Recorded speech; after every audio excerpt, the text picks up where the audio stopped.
Good morning, students. So, in the previous classes, we have completed our chapter number 9, The Essential of Life, and today we are going to start our new chapter, chapter number 10, The Feeling of Oneness, with the values national integration. Integration means how the people are dependent on each other and how the people lives with a mutual understanding between them. So, my dear students, we are very familiar that our India is a country with variety of religion, ethnic groups, communities, culture, and languages. Like in various religions in our India, which are practiced, are Hindu, Muslim, Sikh, and Christianity. Whereas these religions are further divided into various categories, and these categories are further divided into various communities. Also, India is famous for its diversity with of languages, cultures, etc. People of India eat different types of food, practice different type of religion, and in spite of this diversity, the people of India are united. We never call the people with their religions in India, we call us as Indians. There is a feeling of oneness among the citizens of India. Economic interdependence, culture, language, and territorial integration are the ties of the nation. My dear student, national integration is a psychological process. National integration means that the people are loyal towards the country. What is the meaning of national integration? National integration refers to the society where the people are loyal towards the country. Nationalism is more about than their personal issues and their interest. Every Indian, irrespective of their caste, creed, religion, or languages, belong to India. Every citizen should be proud of their country, India. The peaceful living among the country's people is one of the feeling we can observe in our country. The feeling is most important for all round development of the nation. The integration of the nation depends on the integrity of their individual. What is the national integration? National integration is achieved when people belonging to different communities, religion, and cultural groups live together in harmony with each other. So when we receive the national integration, we receive the national integration when people belonging to the different communities, religions, and cultural groups live together in harmony with each other. Since the reign of Ashoka and Akbar, India has been a strong and a powerful country. A glimpse in the past shows that the religious tolerance and communal harmony have always been an integral part of our nation. Almost all religions propagate that the people of India should be united. All human beings are of same race, says Rig Veda. During Mughal period, Emperor Akbar, with his liberal Catholic outlook, said, "Truth is no monopoly of any religion or sect." In this pretext, the contribution of Bhakti movement is also unforgettable. Sant Kabir, one of the protagonists of the Hindu-Muslim unity, described him as the son of Allah and Ram. Guru Nanak Dev Ji visited Hindu places of pilgrimage like Mathura, Varanasi, etc. His last journey was pilgrimage to Makkah and Medina. Guru Nanak Dev Ji in Punjab is respected as the king of holy men. Besides this, he is also considered as the Guru of Hindus and Peer of Muslims. Before 1947, more than 200 years, India was ruled by the Britishers. The nationalist freedom movement was the most significant unifying factor in this Indian politics.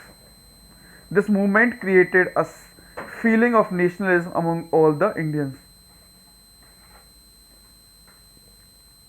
People from the various states, from the various religion, from the speaking different languages, joined hand together to drive out the Britishers from the Indian soil. This shows the feeling of national integration among the Indians. In the year 1857, which was considered as a turning point year, the people strongly felt that the colonial rule of the British should be ended. The movement started in a small town named Meerut on 10th May 1857. It was a mutiny against the British troops in India. Later, these small streams joined together and became a powerful flood. And they all joined together for the freedom soon after, and this became a nationwide movement. And after a long struggle, finally India got its independence on 15 August 1947.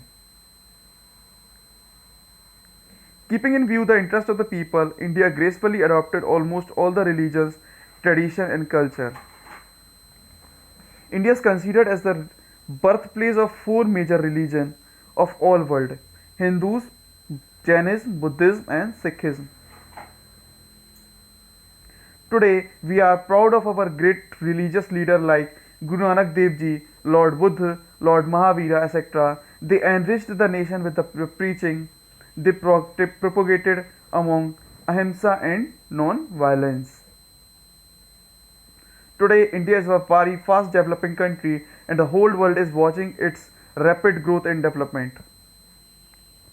We have reached the age of technological advancement by the way of satellites development, computer networking, online education, etc. Also, India is a country with varied geographical feature.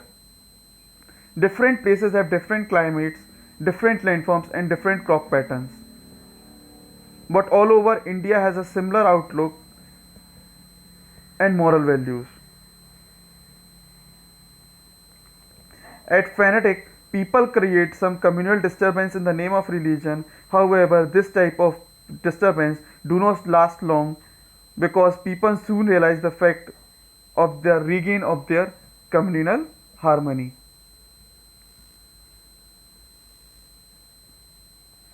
In spite of the varied culture, India stands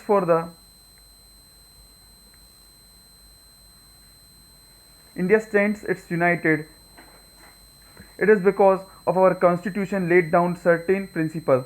People of India enjoy the freedom of thought and expression. They are allowed to practice and profess the various religion. Equal right are given to the people of every religion, sect, area, sex and culture. An awareness of communal nationality is well developed in the minds of the people. There are some immoral people and groups who always try to create differences among the people for their personal benefit. They always want India to be disintegrated. They do not stand for the India, but they use the tools of the foreign anti-social men who want to weaken the unity of our country. We must be very vigilant against such forces and we must crush them whenever they raise their hands. Here is a very beautiful story narrated by the former President Dr. APJ Abdul Kalam. That is my childhood. So the story we are going to see. So one day in his childhood, Dr. Abdul Kalam returned to his home from his school. His father, who never failed to say 5-time prayer, namaz, had gone for his prayer. His mother was also performing namaz at home. She finished her namaz after reciting the verses from the Holy Quran. When his mother finished her namaz, Dr. Kalam asked her mother about the meaning of these holy verses, which he recited every day in his namaz. His mother replied, "Son, it means everyone follows a path. He or she who decides the path is accountable for his action." His father, who was also a imam of the local mosque, had two friends, Paki Lakshman Sastrigal and Revat Father Bodal. Paki Lakshman Sastrigal was the head priest of the temple in Rameshwaram, and Revat Father Bodal had built a church in the island where they lived. Dr. Kalam said, "I grew up watching these three great personalities discussing about the integration from the Holy Quran, the Holy Bible, and the Holy Bhagavad Gita. From their discussion, I have learned that whichever religion you follow, the path you selected by you will lead you to the bliss based on your good action." In his childhood, Dr. Kalam was a mediocre student, but he was hardworking. When he was in 5th standard in Rameshwaram Elementary School, he used to sit on the front bench along with his close friend Ramaswamy, the son of Lakshman Sastrigal. A new teacher had came to their class. Owing to his cap, Dr. Kalam was easily distinguished as a Muslim. The teacher could not comprehend a Muslim boy and a Brahman boy sitting together, so Dr. Kalam was asked to stand up and go back to the back bench.